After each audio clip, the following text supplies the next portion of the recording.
Welcome back to Echo Mind Documentaries. If this is your first time here, make sure you subscribe to the channel. Don't forget to like, comment, and share, and turn on notifications so you never miss a story. Today's video is about a moment in history where leadership was tested in the face of division, war, and uncertainty. We're stepping into a world of power, sacrifice, and destiny to uncover the life and legacy of one of the most influential figures in history, Abraham Lincoln. This is not just a story. This is the reality behind the legend. A nation divided, a war that would define its future, and a man who refused to let it fall apart. He survived 4 years of civil war, 620,000 deaths, and a nation torn apart. He made it to the last night, and that is the night they chose to kill him. On the night the war finally ended, Abraham Lincoln sat in a theater seat laughing. 1 hour later, he would be carried out dying. The bullet that entered his skull did not just kill a man, it changed the entire direction of American history. There are moments in history that do not arrive gently. They arrive without warning, in the dark, inside a theater, between one breath and the next. Abraham Lincoln had carried the weight of a dying nation for 4 years. He had read battlefield casualty lists by candlelight. He had held the Union together by sheer force of will, word, and an unbreakable belief that this country was worth saving. He survived it all, every threat, every loss, every impossible decision. The war was over. The hard work of rebuilding was about to begin, and then someone decided he had to die. Lincoln was born in a one-room log cabin in Kentucky in 1809. He taught himself to read by firelight. He failed in business, lost elections, and buried people he loved. By the time he reached the White House, grief was something he wore like a second skin. He was not polished, he was not easy to understand, but he possessed something rare in politics. He actually meant what he said. When he declared that the nation could not survive permanently half slave and half free, he was not writing a speech. He was writing a sentence that would define the rest of his life and end it. The Civil War began in April 1861. By its end, more than 620,000 Americans were dead. That is more than every other American war combined up to that point. Entire generations of young men disappeared into trenches, into disease camps, into rivers no one remembers. Lincoln bore the responsibility of it all. He chose generals and fired them when they failed. He signed the Emancipation Proclamation in 1863, declaring enslaved people in rebel states free, knowing that the decision would make him enemies who would never forgive him. He did it anyway. John Wilkes Booth was not a lunatic operating alone. He was a celebrated actor, a Confederate sympathizer, and a man who had spent months constructing a plan to save what he believed was a dying way of life. His original plot had been to kidnap Lincoln and use him as a bargaining chip to force a prisoner exchange that might revive the Confederate cause. That plan collapsed. When the war ended in April 1865, something inside Booth snapped into something far more dangerous. He would not negotiate. He would punish. He would kill the president, the vice president, and the Secretary of State simultaneously, plunging the government into chaos and giving the South one final, terrible victory. April 14, 1865 began as a day of relief. General Robert E. Lee had surrendered 5 days earlier. Church bells had rung across Washington. People danced in the streets. The nightmare was ending.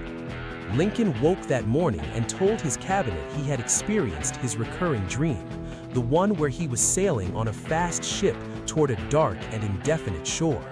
He had had the dream before every major Union victory. He took it as a good omen. That night, he and Mary Todd would attend a comedy called Our American Cousin at Ford's Theater. He did not particularly want to go.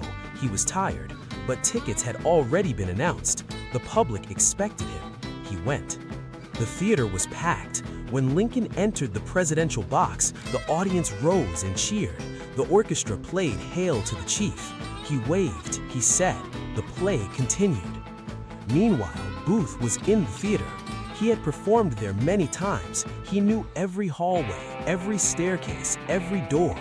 He had spent the day studying Lincoln's schedule, confirming he would be there, and carving a route through the building that no one would question. He visited the box earlier that afternoon while it was empty. He drilled a small hole in the door so he could see where Lincoln would be sitting. He placed a wooden bar nearby to barricade the entry from the inside. Everything was in position. The play was on its final act. At precisely 10:15 in the evening, John Wilkes Booth slipped through the door of the presidential box. Lincoln was leaning forward slightly, watching the stage, laughing at a line in the play. Mary Todd sat beside him. Major Henry Rathbone and his fiancée occupied the box as well. Booth raised a small, single-shot Derringer pistol and fired it into the back of Abraham Lincoln's head at point-blank range. The sound was swallowed briefly by the laughter from the audience below. Then everything stopped. Mary screamed. Rathbone lunged at Booth. Booth slashed him across the arm with a knife, vaulted over the railing and dropped 12 feet to the stage below, catching his spur on the flag and shattering his left leg when he landed. He stood up, raised his knife to the stunned audience, and shouted something in Latin. Then he ran. Lincoln was carried across the street to a boarding house. He was too tall for the bed. They laid him diagonally.